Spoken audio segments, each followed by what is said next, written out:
Coming up on Dr. Kiki's Science Hour. Why do spaceships bank? We're talking about science and Hollywood. Next on Dr. Kiki's Science Hour. Netcasts you love. From people you trust. This is Twit. Bandwidth for Dr. Kiki's Science Hour is provided by Cachefly at CACHEFLY.com.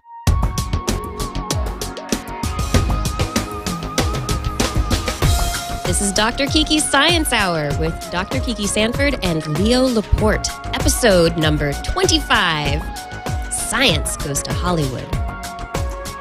Dr. Kiki's Science Hour is brought to you by the new voice-activated Sync, featuring hands-free calling, music search, and turn-by-turn navigation. Available exclusively on Ford, Lincoln, and Mercury vehicles. For more information and to enter to win a free Nano or Zune, visit syncmyridepodcast.com. This is Dr. Kiki's Science Hour, episode number 25 with Dr. Kiki and Leo Laporte. And today we're talking about science going to Hollywood. What about the portrayal of science in the movies? Is the way it's portrayed good, bad, indifferent towards humanity? I almost thought you said betrayal instead of portrayal. But in some ways, that might be the right word. I mean, movies like Armageddon. And recently, 2012. 2012. Yes. How movies portray science is a question that a lot of people have started thinking about recently, especially scientists and educators who are interested in having people understand more about science in the world. It's become the question of, do we always have to have science portrayed as the way science works for everyone to appreciate science and how it affects our lives on a daily basis, and how it will affect us going into the future. So the question is, how is science portrayed in the movies? Not betrayed, but portrayed.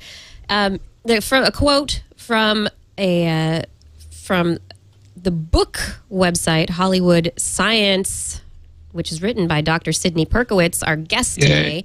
There he is. I hear his voice. He's there. Hello. In the flesh, right?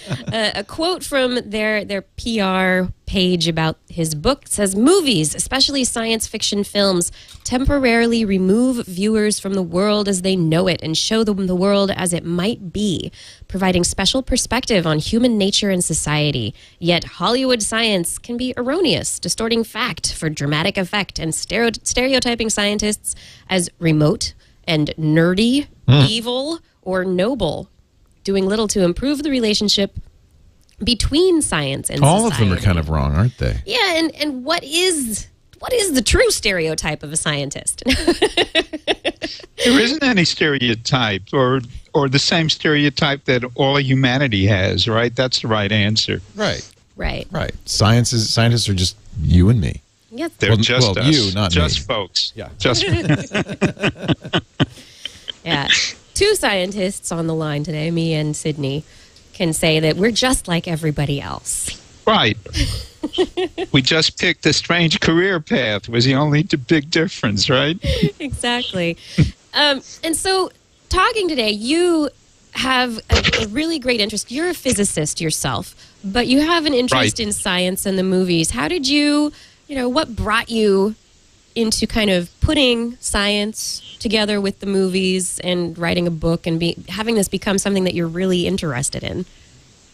Well, partly it's lifelong, like a lot of scientists. I like science fiction. Most scientists seem to. I just know how science is done in science fiction from years of reading it and then seeing it in film. Then I wrote a book about robots, and there was one chapter about robots in the movies. So the next natural step was to write not just one chapter, but a whole book about science in the movies. That's how it evolved. We're talking. It's funny that you should say that, because Jerry Pournelle, who's a great science fiction writer, was on our show, Twitch show on Sunday, and I brought that up. I said I thought that a lot of scientists got their inspiration from sci-fi, and he said, "Well, I don't think Einstein read any sci-fi, but scientists, I guess, in the late 20th century and the 21st century certainly are a lot influenced by. I would expect are a lot influenced by not just science fiction books, but by their portrayal in science fiction in media and movies. Yeah. A lot of anecdotal evidence that says that. I've heard that guys at NASA who launch rockets love to sit around and look at old science fiction flicks. It's their form of relaxation. The science is wrong, but they still enjoy the recognition, I think. Yeah, I mean, you can hear explosions in Star Wars, but I think Star Wars still encouraged a lot of scientists to get into, field space exploration and other fields. Yeah. Absolutely true, yeah.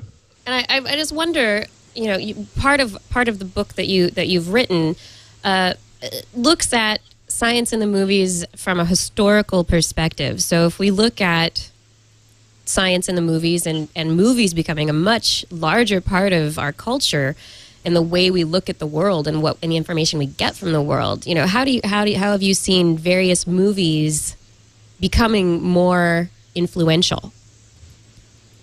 Well, first of all, the impact has become just beyond huge. Science fiction was seen as kind of a second-rate form of movie making until 2001 in Star Wars. Then it's just exploded. So now, if you look at the 20 or 30 top grossing movies of all time, about 1/3 of them are science fiction flicks. So now science fiction movies reach lots and lots and lots of people, way beyond any book Einstein wrote or any other scientist ever wrote. So the impact just is there automatically. And then even in academia, even in universities, you now start to see courses in science fiction. So it's taken a lot more seriously than it used to be. That's a big part of what's changed. Yeah. Another interesting thing is, go ahead, Kiki. No, you go. It's fine. Another interesting thing, I just want to point this out while I think of it. When I was a teenager and read science fiction, this wasn't something that women ever got involved in. That's true, yeah. Now you see a lot of female science fiction writers,